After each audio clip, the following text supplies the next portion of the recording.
voilà salaamaaleykum gars yi maa ngi leen nuyuwaat leen siyaar leen ñaanal jàmm di ko saaku si yéen waaw di ñëwaat beneen yoon rek di waxtaan ak gars yi yéen ñi topp si ginnaaw Seydina Ousmane am leen suñu kersa ñun am leen respect ñenn ñi am leen respect si ñun tey jii ñi nga xamante ni ñooloo ñuy rey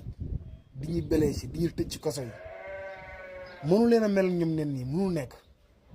ndax ennemi rek lay doon la Diouf Lambaye waxoon nag man dama koy bëgg gëm nee na benn mag daf na ko Sonko gën Macky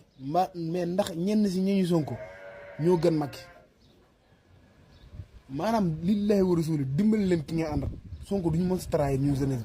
bi du ñu mës a trahir képp ku wooteel Sonko du la mës a trahir mais yéen ñi ànd ak Sonko ñenn ñi ngeen di jël di jéem a akolaat ak ñoom ku ci mel ni Jibi Gueye Ndiaye loo démb